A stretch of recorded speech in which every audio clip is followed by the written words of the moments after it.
Hello to all you wonderful starseeds, wayshowers, grid workers, gatekeepers, guardians of New Earth, shamans, galactic shamans, mystics. I welcome you, and I had a few messages that I wanted to share with you today.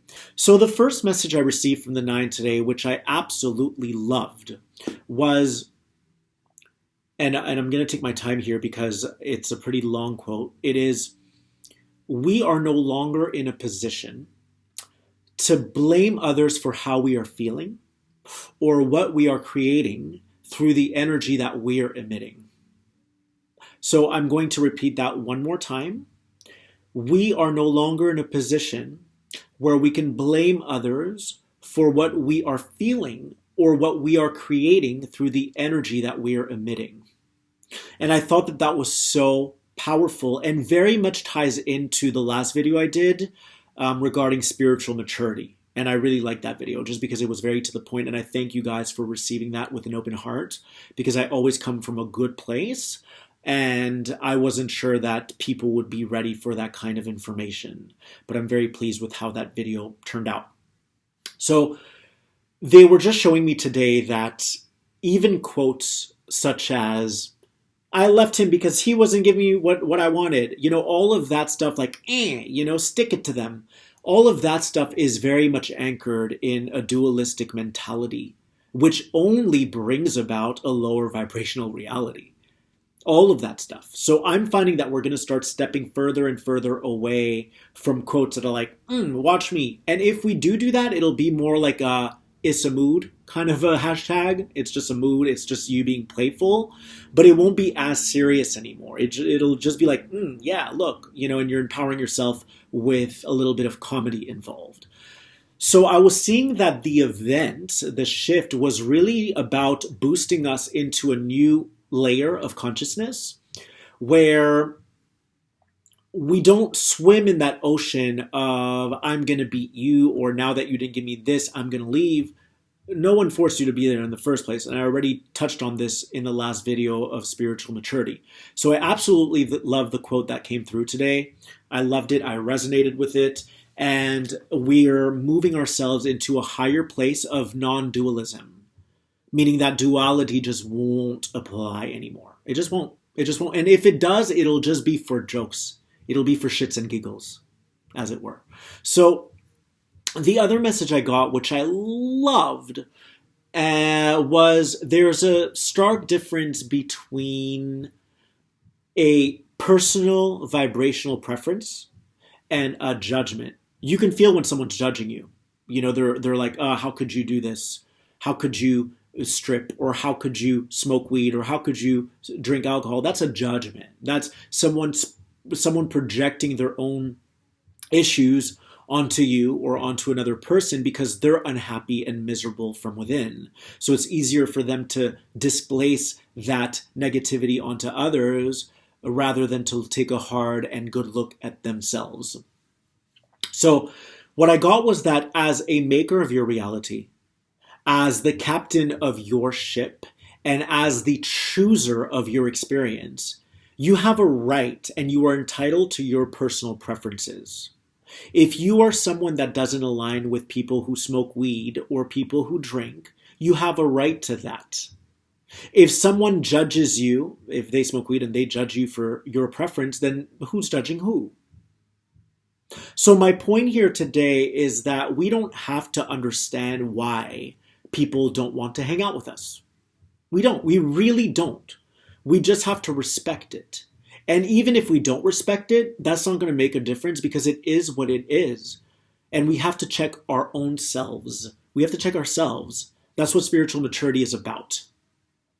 So if, let's say, you do not resonate with weed, that's fine. You have a right to. I don't either. I mean, I would never date someone who smokes weed.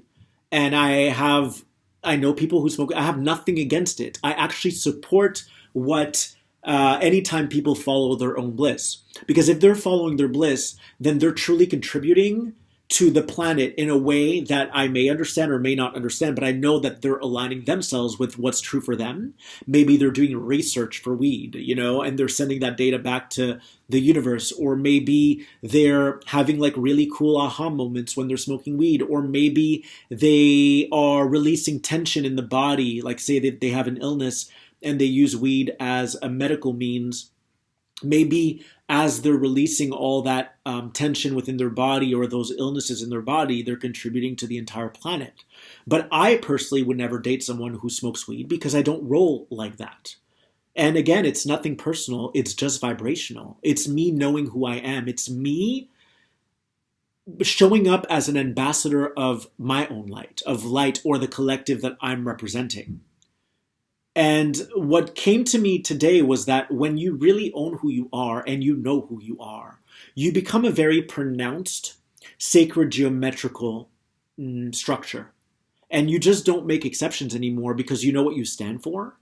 You know what you're here to study as the ground crew that is been hired by the universe to come here and do your due diligence, to do your work, and to collect and extract data for the universe. You just know who you are and what you stand for. So it's not that I judge weed or whatever. I mean, I have a drink here and there,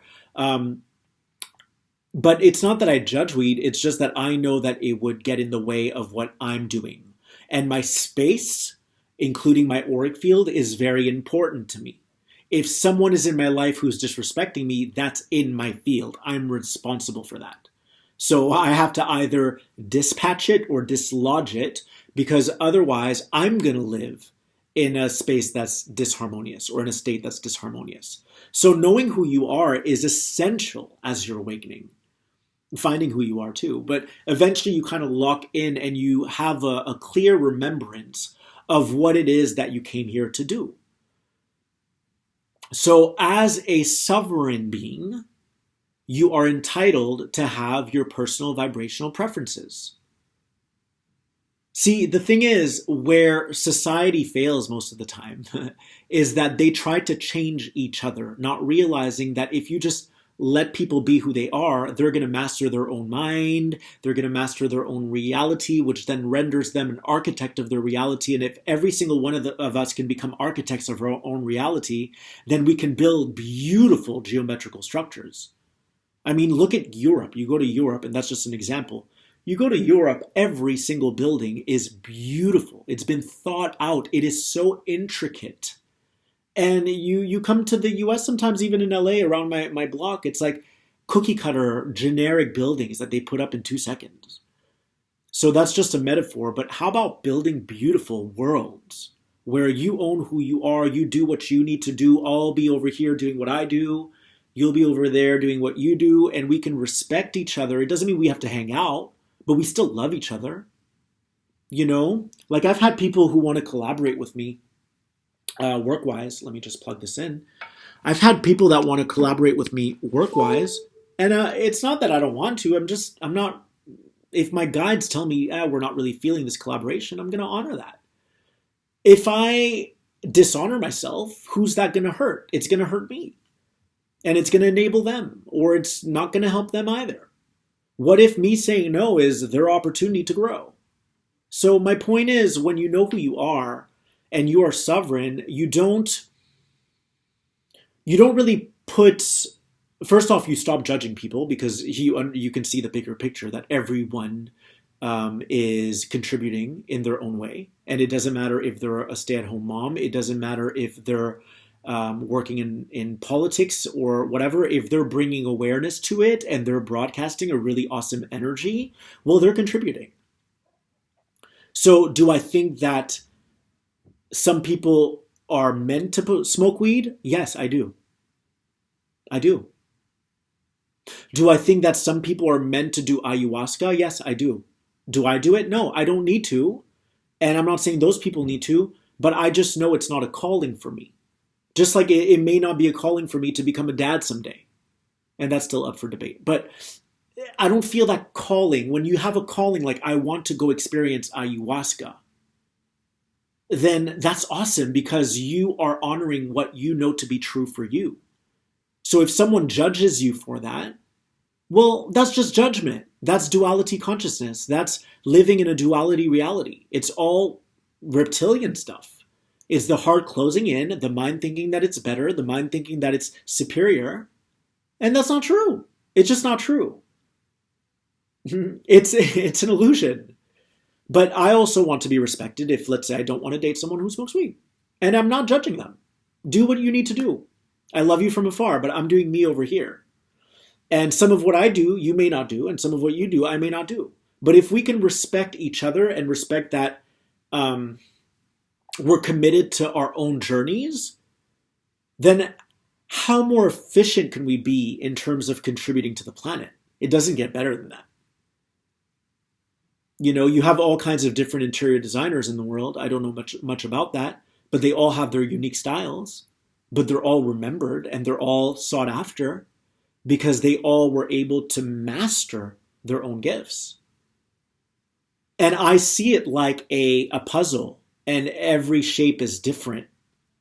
And if you can be a seasoned manifester of your own reality, meaning that you're honoring your higher self, you're showing up in complete integrity with what's true for you and your value system, then your little puzzle piece is going to become so sharp. All right. And then someone else who may smoke weed and do research from within that context, they are going to become their own little piece that's super beautiful. And then it's going to build this beautiful puzzle. And that's how we're going to near completion. That's how we're going to become a galactic society. That's how we're going to send ourselves into the highest octaves of consciousness. And we're going to merge together with all of our galactic families that are waiting for us, the Pleiadians, the Arcturians. But a lot of us aren't there yet. We lack maturity. So we have to start respecting each other. And if someone has a preference, like for me, I would never ever push ETs or New Age on someone who's a strict Christian. I wouldn't do that because I love them and honor them as they are. And I'm also in acceptance of the fact that they may not want to hang out with me because that's what I live. That's my dimension. That's what I do. So I'm not going to get mad at them if they don't want to hang out because they have a different belief system. I'm going to love them anyway. And I also hope that if I tell someone I can't date you if you smoke weed, they'll say, I completely understand. I respect you. And I see this all the time. I see this all the time where, you know, an example would be like a girl, let's say, got a transmitted disease, a sexually transmitted disease, and then she gets mad at the guy because he doesn't want to date her, or vice versa. It could be a guy or girl. Remember, when I talk, it's all metaphorical. It's never about the gender. Just know that. But I'm just giving you guys an example right now. And I hope we'll get to a point where I don't even have to say that little sidebar. But anyways, I see it all the time. People judge each other because the other person isn't aligned with what's going on with them. And there's no faulting that. I mean, we really do get to pick our experience. I never thought that we were all supposed to become like this homogenous human race. I never thought that, where we'd all be the same and walk the same way and talk the same way. And this is not what it's about. It's about honoring individuality, but becoming sovereign within that individuality to such a degree where respect is given, where respect is received, where everyone's doing their part in raising the planetary body's vibration, her planetary being. And that's what she wants. I just got this awesome vision. If you have a woman who has 3 children, don't you think she would love to see how every single one of her children has a different expression and is unique in their own behavior or their own temperament? I mean, that's what's beautiful about life, that we all have something different, a different vibrational offering, if you will. That's what makes us awesome, because most people don't yet understand that the ETs are already here. There are hybrid children that are here. A lot of you are watching right now. There are star seeds that are here. There are Pleiadians that might be mixed with Sirian. There are Sirians that might be mixed with Arcturians. There are positively polarized reptilians, negatively polarized reptilians. So none of us are ever going to be the same. That's just fact. We're never going to be the same. We're here to become mini gods again. Really, like deities. That's what we're here to do. But that can only be achieved when we release judgment and when we honor each other for our personal vibrational preferences. That's what's happening. So make sure that you check yourself if ever someone doesn't want to hang out with you, or if ever you're participating in recreational activities that may not gel with them. That's yours. Just like it's mine if I judge someone. We don't have to understand it. That's my point. We just have to respect it. We just have to respect each other. I mean, to me, this stuff is very obvious, and people are always like, oh my God, you go super quantum. And I do, it's a blend of complexities and simplicities. Galactically traveling is a complex operation. But when it boils down to it, what we're dealing with here on this physical plane, forget like the astral plane. If I travel in the astrals, things are a lot more different. There are different rules. There are different, it's like operating a different body, really. It's like traveling with your light body. I'm strictly talking about the physical experience right now. It's not that difficult.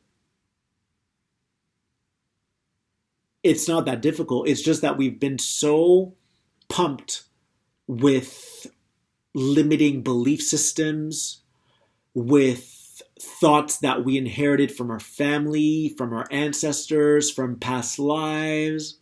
We have all these imprints within our Akashic records that are keeping us from reconnecting into source consciousness.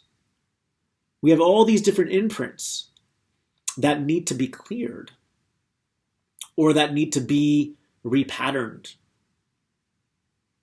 And so our job is to undo and redo with a higher vibrational program. Our job is to unlearn and relearn with a higher set of beliefs. And it's to also learn how to operate with a higher quality of energy. Think of your body as a car. It's a vehicle. And what kind of gas are you putting in it? If you're constantly judging people for their preferences, well, you're probably only putting that 87 gas in your car. And there is such a thing as premium energy, as pristine energy. But we are 100% responsible. The Nine made it very clear to me this morning when they gave me that quote. They made it very clear to me this morning that delegating a blame game is just not going to work anymore. And I know a lot of us have been dealt cards that are painful, but the only way to move through that is to process that on our own, is to process those emotions. And I always say to people, you didn't deserve to get molested. You did not deserve to get raped. You did not deserve to get beaten. You did not deserve to get spanked. But it happened, and the universe allowed that to happen. Now, what are you going to do with it? What are you going to do with it? Are you going to, keep the cycle going by blaming other people or abusing other people or playing the victim? Or are you going to once and for all bring those lessons to completion and go within yourself to find what your deepest triggers are and rectify that behavior? This is up to us. And you're going to notice more and more that when people play either side, it's going to become very apparent to you. They just said, and I know a lot of you are experiencing this already. You can even sense the energy that comes out of someone's mouth. You can sense it. Are they dipping in their vibration? Or are they remaining steady? Or maybe raising their vibration as they speak. To me, it's so obvious. And it's never so much about the words, because I know a lot of people who are against the word but. They'd rather replace that with and. I don't know what that is, but for me, if I say the word but, there's no negativity to it. I don't feel it in my body. I'm not like, ooh, but, it's not so much about the words. It's about the energy that's overlapping the words. It's about the undertones. And you can read someone's entire matrix field just based upon what they say. You can read everything. You just have to pay attention. So that's my message today. So the first message was that we are responsible for what we create, which tied really well with the spiritual maturity video. And then the other one was, you have a right to your personal vibrational preferences. You have a right. If you don't want to hang out with someone who smokes weed, don't. If you don't want to get into crystals, don't. That is your right. And it's time that we earn our badge of sovereignty, where you stand as an individualized structure, as a pronounced sacred geometric, and that you just own it. And you don't make excitement. You just own it. You keep refining that. Keep refining it. Keep refining it. It's like blades that you sharpen every day by remaining in your lane. And guess what? Overnight, your universe may decide to flip the script on you. And that they may say, okay, now you're not going to do yoga anymore. We're going to have you travel the world. That can happen. Or overnight, we want you to smoke weed. That might happen. But I'm saying right now where you stand, because we create from the now. We create from the now.